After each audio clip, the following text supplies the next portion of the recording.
E aí, tudo bem?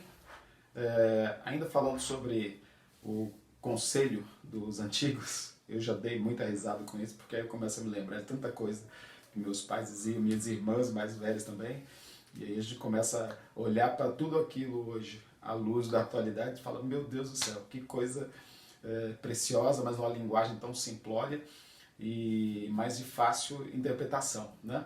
Eu estava pensando esses dias, essa era minha mãe quem dizia muito, né? Ela sempre dizia assim, volta a dizer que nós fomos criados no meio de muita violência, de crime, enfim, né?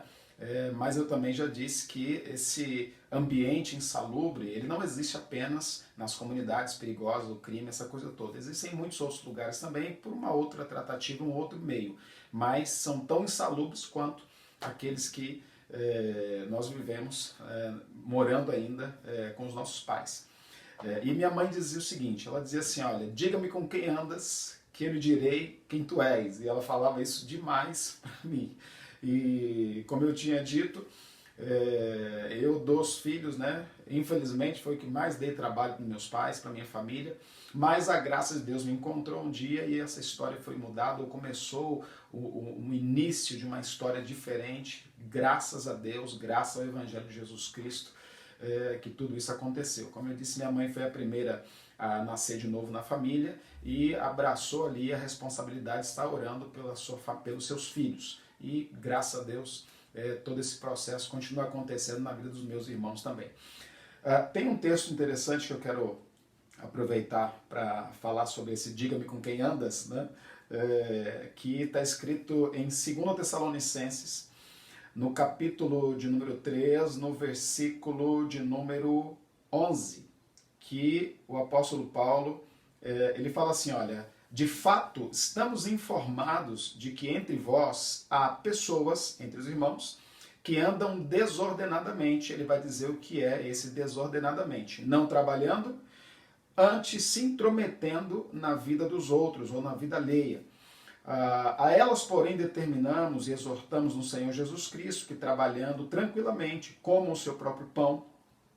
E vocês, irmãos, não se cansem de fazer o bem. Caso alguém não preste obediência à nossa palavra dada por esta epístola, notai-o, nem vos associeis com ele para que fique envergonhado. Aí ele fecha o versículo 15. Todavia não o considereis por inimigo, mas adverti-o como irmão. Então, a advertência ela está presente aqui para sanar um problema chamado viver de forma desordenada. Então, Paulo fala assim, olha, note bem quem são essas pessoas. Então perceba que isso corrobora com aquilo que os nossos pais diziam. Quem são essas pessoas com quem vocês andam? Diga-me com quem andas e eu vou lhe dizer quem você é, porque andar com pessoas desordenadas ou andar com pessoas que não tenham tanto critério nenhum, isso pode afetar o nosso comportamento, a nossa vida, e esse era o cuidado que os nossos pais, que os antigos tinham com os filhos. E nós como pais precisamos entender que numa linguagem diferente, mas nós não podemos cessar essas advertências e para a nossa própria vida também, porque eu não sei se você já percebeu, mas quanto mais você sobe de um degrau para um outro, quanto mais o teu nível de vida, de conhecimento, de associação ou de sucesso, ele sobe, maior é o cuidado com o nível de relacionamento e quem são essas pessoas que trazemos para o nosso nível de relacionamento. Curioso que quando o apóstolo Paulo fala aqui no versículo de número 14, notai-o e não se associe com ele, essa palavra associar significa se tornar íntimo, se relacionar, trazer esse alguém para a sua intimidade. Então perceba o cuidado que nós precisamos ter. Eu não posso ser íntimo de pessoas que, o exemplo daqui, não trabalha, que vive se metendo na vida dos outros. Eu preciso ter esse cuidado de não tratar essas pessoas como inimigos, mas adverti-los como irmãos, mas eu não posso deixar que eles sejam íntimos meus e nem eu ser íntimo dessas pessoas. Então, é uma advertência bíblica e que corrobora, ou seja, concorda com o que os nossos pais diziam. Eu me recordo que no ano de 2003, eu estava de volta ao Sudeste e eu me lembro que eu decidi voltar a estudar. decidi terminar os meus estudos e pensava na ocasião em morar no Distrito Federal, onde vivo hoje, mas por uma questão mesmo de oportunidades para concluir os estudos, cursar uma universidade, enfim, era o meu pensamento naquela época e eu tenho certeza que não existia nada de errado nisso, Deus nunca teve contra isso, né? Mas o que Ele não deseja é que nós coloquemos as coisas no lugar dele. E, enfim, eu me lembro que eu estava estudando à noite, trabalhando durante o dia, uma vida muito corrida, e eu pude reencontrar alguns amigos conhecidos de anos atrás, estudando na mesma pegada, porque por alguma razão pararam de estudar mais cedo e tiveram que trabalhar e estudar à noite. Dentre todos eles existia um amigo muito próximo, muito chegado, conhecido meu, e esse rapaz, infelizmente, ele tinha um relacionamento com outro conhecido nosso, mas que tinha muitos problemas com criminalidade no bairro. E num final de semana, naquele período de estudos em que eu tinha acabado de retornar para essa cidade, ele foi baleado na garupa da moto desse amigo, que tinha muitos problemas lá com traficantes e enfim, e passaram numa região onde ele estava com muitos problemas e esse amigo na garupa dele foi baleado e veio a falecer.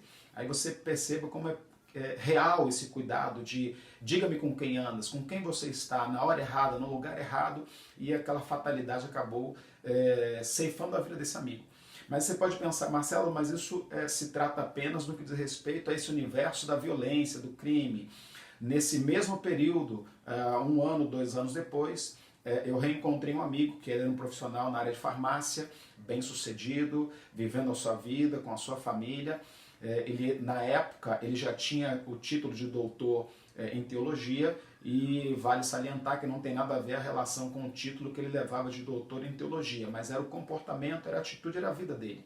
E eu me lembro que esse rapaz, ele um dia virou para mim e falou, Marcelo, eu acho impressionante a maneira como você abraçou o evangelho, mas ele disse, eu só quero ver até quando você vai se manter firme desse jeito. Ou seja, na cabeça dele não existia possibilidade de se manter firme. E aquela fala veio como um dardo para me desanimar no início da minha caminhada com Cristo. E graças a Deus eu pude me desvencilhar daquela fala e ter um contato com outras pessoas que abraçaram também a fé, mas que continuavam firmes na sua jornada.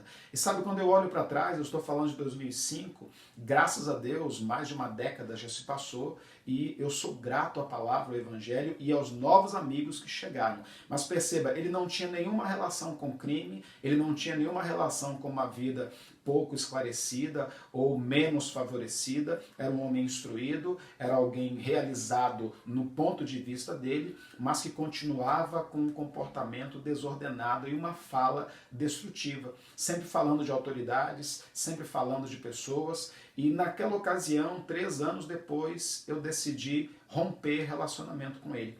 E eu diria que foi a melhor decisão que eu tomei. Ou seja, não tinha nenhuma relação com tratá-lo como inimigo, mas não deixar que ele fosse alguém que participasse da minha intimidade. Alguns anos se passaram, infelizmente, ele não conseguiu se manter firme na sua caminhada com Cristo, com a sua família, e muitas perdas chegaram para ele, mas não é o que eu quero enfatizar aqui da vida dele. Eu quero apenas esclarecer que o diga-me com quem andas e eu te direi quem tu és, ele continua poderoso e nós precisamos considerar o fato de que as Escrituras também reforçam esse cuidado, numa linguagem distinta, mas nós precisamos entender. Nós não vamos chegar muito longe andando com as mesmas pessoas ou andando com pessoas que vivem de forma equivocada, desordenada e que não têm uma fala contundente e a firmeza de quem quer chegar em lugares altos. Então, pensa um pouco a respeito da importância disso e aí nós continuamos conversando em um outro momento. Um abraço!